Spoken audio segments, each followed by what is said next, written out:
there was some juicy stuff that came out today. So Evan Sidery, who covers the NBA for Forbes, today he tweeted out that the Magic are now co-favorites with the Warriors to sign Klay Thompson per the DraftKings Sportsbook. Both teams were at plus 130. Up to this point, Luke, I don't know that you and I have completely dismissed the idea of Klay Thompson. Maybe we have. Maybe we're going to have people in the comments saying, oh, what do you mean? You guys were talking about this and XYZ. Now it's starting to seem like it may be something. I'm not to the point where I'm like excited and, you know, getting hopes up or disappointed prematurely, anything like that. But one thing that I learned from the Paolo Banchero draft is don't completely dismiss the odds with Vegas. Because the days leading up to the draft, as the odds started to shift towards Paolo Banchero, we're like, oh, what's going on? It's smoke screen season and so on and so forth. And then it turned out to come to fruition. This is officially on my radar now. Vegas always knows. It's something that I have said several times on the show. They know. At some point, you learn to respect Vegas. And they are typically the ones who are, if you want kind of a gauge, you can go there.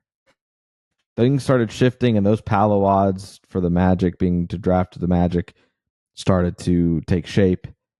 And little did we know it would come true. But this happens all the time with Vegas. Like they know. There's insiders. People are being told things like whatever, right?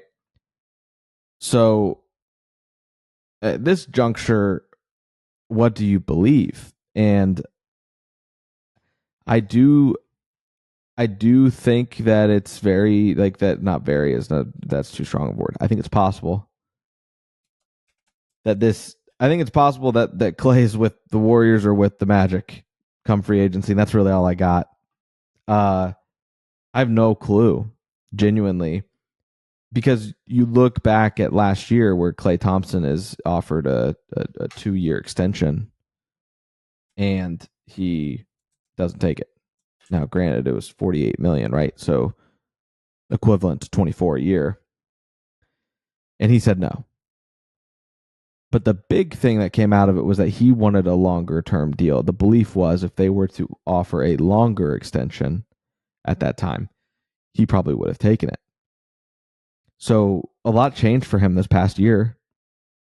He takes a bench, he goes to the bench for some of the games in this year. Has a lot of, he was vulnerable, saying like it's hard not being one of the guys anymore. And you just have to think what changed. If that is the case, if Klay does sign a 2-year deal with the Magic or a 2 plus a third year being like a club option or whatever, you got to think, was it this past season that really did him in or in kind of reality hit him? Or is he going to want a long-term deal? And ultimately, I think that will be what make or breaks the Magic if they do want him. Clearly, there's some interest. You talk about wanting shooting and a guy who can play defense. I know he got injured, and we've seen the setbacks of that, but it's still Klay Thompson. Defensively, he is still above average. It can absolutely help this team in that respect. So it'll be interesting. I don't know what's going to happen, obviously, but if you can get him on a 2 plus a third year team option, then I'd be on board with that. But does Klay Thompson want that? That's the big thing. I think it's less about the money, maybe more about the long-term security and respect of like, you think I still have enough in the tank to give you 4 good years. I want to start by saying I'm not committing to feeling one way or the other, but I do want to point out that I'm a grown man and I reserve the right to change my mind. And today, when I saw that tweet, there was a spark. I wouldn't, it didn't lead to a flame. There was a spark of excitement somewhere deep down inside of me. And I just sort of flash forward in my mind to what we're talking about, walking through Publix and getting that notification that Klay Thompson's agreed to a deal with the Orlando Magic. And just like your mind automatically goes like best case scenario. And regardless of like what the terms are at that point, like you get excited. And then when you get the terms, then you're just praying that it turns into the best possible case scenario. And someone pointed out today that last year when the terms of the Fred VanVleet contract came out, a lot of Rockets fans were freaking out, and then you find out that there's like team options, built into that, which helps soften that blow a little bit. And then we're talking in our 6-man show all hands group chat earlier, and Sam pointed out, like, I can't even think of the possibility of having someone on this team that is capable of shooting almost 39% on 9 attempts per game from behind the arc. And that, like, the idea of that really got me excited. Ultimately, it all comes down to the terms, the money, the length.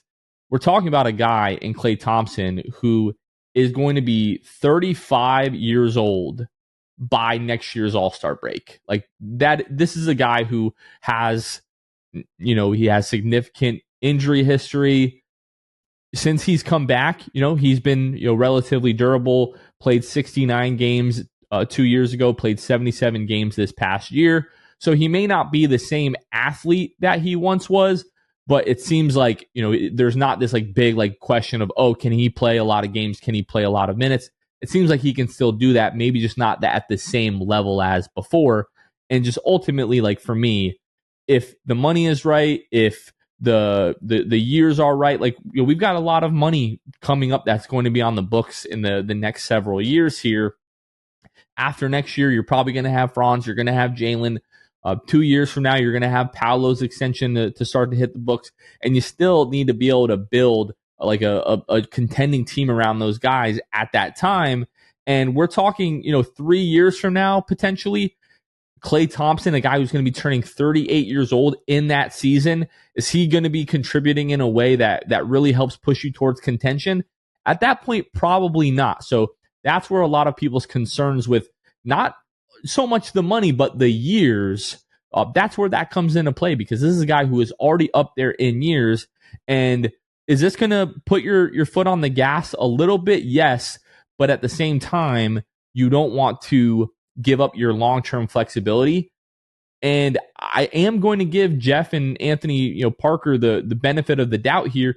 To this point, they've showed that they are good in these negotiations at front loading this, making sure that the deals, in certain aspects are team friendly, that if they need to get out of these deals at some point, they will be able to do that. And as you've made the point time and time again on this show, until this front office really burns us, we're going to continue to trust them.